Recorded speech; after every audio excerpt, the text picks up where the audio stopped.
Hi കൂട്ടുകാരെ, ഇന്നത്തെ കഥ ശ്രദ്ധിച്ചു കേൾക്കണേ. ഫാത്തിമ സയാനയുടെ വിസ്മയക്കൂടും കടലോരത്തെ കൂട്ടുകാരും. നീലാംബരി എന്ന മനോഹരമായ കടലോര ഗ്രാമത്തിലായിരുന്നു ഫാത്തിമ സയാന താമസിച്ചിരുന്നത്. 10 വയസ്സുകാരിയായ സയാനയ്ക്ക് വലിയ വിടർന്ന കണ്ണുകളും എപ്പോഴും ചിരിക്കുന്ന മുഖവുമാണ്. തിളങ്ങുന്ന നക്ഷത്രങ്ങൾ തുന്നിച്ചേർത്ത ഫിറോസ് നീല നിറത്തിലുള്ള ഹിജാബും വെള്ള ടീഷർട്ടിനു മുകളിൽ മഞ്ഞ നിറത്തിലുള്ള ഡങ്കറിയും ധരിക്കാനാണ് അവൾക്കേറെ ഇഷ്ടം. പരിസ്ഥിതിയെ ജീവനെപ്പോലെ സ്നേഹിക്കുന്ന അവൾ എപ്പോഴും തന്നോടൊപ്പം പഴയ തുണികൊണ്ട് നിർമ്മിച്ച ഒരു സഞ്ചി കരുതാറുണ്ട്. ഒരിടവപ്പാതി രാത്രിയിൽ നീലാംബരയിൽ കനത്ത മഴ പെയ്തു. പിറ്റേന്ന് രാവിലെ സയാന കടപ്പുറത്തേക്ക് നടന്നപ്പോൾ കാഴ്ച അത്ര സുഖകരമായിരുന്നില്ല. കടൽ തിരമാലകൾ അടിച്ചുകയറ്റിയ 100 കണക്കിന് പ്ലാസ്റ്റിക് കുപ്പികളാൽ തീരം നിറഞ്ഞിരുന്നു. പെട്ടെന്നാണ് കാറ്റിലൊരു ദീനമായ കരച്ചിൽ അവൾ കേട്ടത്. ഒരു വലിയ പാറക്കെട്ടിനിടയിൽ നനഞ്ഞു വിറച്ച ഒരു കുഞ്ഞു പൂച്ചക്കുട്ടി ഇരിക്കുന്നു. ഇളം ഓറഞ്ച് നിറത്തിലുള്ള ആ പൂച്ചക്കുട്ടി വിശപ്പും തണുപ്പും കാരണം അവശയായിരുന്നു.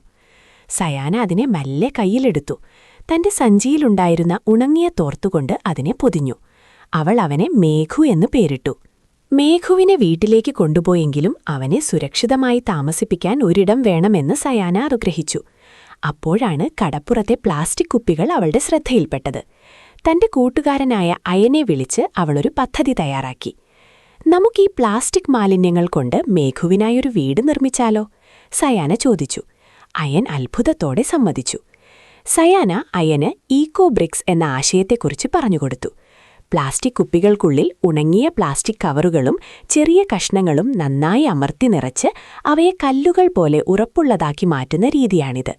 നോക്കൂ അയൻ, ഒരു പ്ലാസ്റ്റിക് കുപ്പി പ്രകൃതിയിൽ അലിഞ്ഞു ചേരാൻ ഏകദേശം 450 വർഷത്തിലധികം സമയമെടുക്കും. എന്നാൽ അവയെ ഇത്തരത്തിൽ മാറ്റിയാൽ നമുക്ക് ഉപകാരപ്രദമായ നിർമ്മാണങ്ങൾ നടത്താം, സയാന വിശദീകരിച്ചു. അവർ കടപ്പുറത്തെ കുപ്പികളെല്ലാം ശേഖരിച്ച് വൃത്തിയാക്കി. പ്ലാസ്റ്റിക് കവറുകൾ ചെറിയ കഷ്ണങ്ങളായി മുറിച്ച് കുപ്പികൾക്കുള്ളിൽ ഒരു കമ്പി ഉപയോഗിച്ച് അമർത്തി നിറച്ചു. ഓരോ കുപ്പിയും ഒരു ഇഷ്ടിക പോലെ കടുപ്പുള്ളതായി മാറി. 3 ദിവസം കൊണ്ട് അവർ 100ഓളം ഈക്കോ ബ്രിക്സുകൾ തയ്യാറാക്കി. വീടിന്റെ തറയ്ക്കായി അവർ പഴയ തടിപ്പലകകൾ ഉപയോഗിച്ചു. ഭിത്തികൾ ഈക്കോ ബ്രിക്സുകൾ അടുക്കി വെച്ച് നിർമ്മിച്ചു.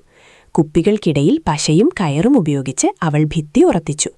മേൽക്കൂരയ്ക്കായി പഴയ പ്ലാസ്റ്റിക് ഷീറ്റുകൾക്ക് മുകളിൽ ഉണങ്ങിയ തെങ്ങോലകൾ വിരിച്ചു. ഇത് വീടിനുള്ളിൽ നല്ല തണുപ്പ് നൽകാൻ സഹായിക്കും. വീടിന്റെ ഉൾവശത്ത് സയാന തന്റെ പഴയ കമ്പിളി വസ്ത്രങ്ങൾ വിരിച്ച് മൃദുവായ ഒരു മെത്തയൊരുക്കി. നിർമ്മാണം പൂർത്തിയായപ്പോൾ അതൊരു ചെറിയ കൊട്ടാരം പോലെ തോന്നിപ്പിച്ചു. മേഘു സന്തോഷത്തോടെ ആ പുതിയ വീട്ടിലേക്ക് കയറി. സയാനയുടെ പ്രവർത്തനങ്ങൾ കണ്ട നാട്ടുകാർക്കും വലിയ അത്ഭുതമായി. നമ്മൾ വലിച്ചെറിയുന്ന പ്ലാസ്റ്റിക് കടലിലെ ആമകൾക്കും മത്സ്യങ്ങൾക്കും എത്രത്തോളം ദോഷകരമാണെന്നറിയാമോ? സയാന കൂടി നിന്നവരോട് ചോദിച്ചു. കടലാമകൾ പ്ലാസ്റ്റിക് കവറുകൾ കണ്ടാൽ അവ തങ്ങൾക്കിഷ്ടപ്പെട്ട കടൽച്ചൊറി ജെല്ലി ഫിഷാണെന്ന് കരുതി ഭക്ഷിക്കും. അതവയുടെ ജീവൻ അപകടത്തിലാക്കും. മൈക്രോ പ്ലാസ്റ്റിക്സുകൾ മത്സ്യങ്ങളിലൂടെ നമ്മുടെ ശരീരത്തിലും എത്തുന്നു. ശാസ്ത്രീയമായ ഈ വിവരങ്ങൾ കേട്ടപ്പോൾ ഗ്രാമവാസികൾ പ്ലാസ്റ്റിക് വലിച്ചെറിയുകയില്ലെന്ന് പ്രതിജ്ഞയെടുത്തു. സയാനയുടെ ഈ കൊച്ചു വീട് ഗ്രാമത്തിൽ വലിയൊരു മാറ്റത്തിന് തുടക്കമിട്ടു. കുട്ടികളെല്ലാവരും ചേർന്ന് ഒരു ഗ്രീൻ ക്ലബ്ബ് രൂപീകരിച്ചു. അവർ കടൽത്തീരം വൃത്തിയാക്കുകയും ശേഖരിച്ച പ്ലാസ്റ്റിക് ഉപയോഗിച്ച് ചെടിച്ചട്ടികളും അലങ്കാര വസ്തുക്കളും നിർമ്മിക്കാൻ പഠിക്കുകയും ചെയ്തു.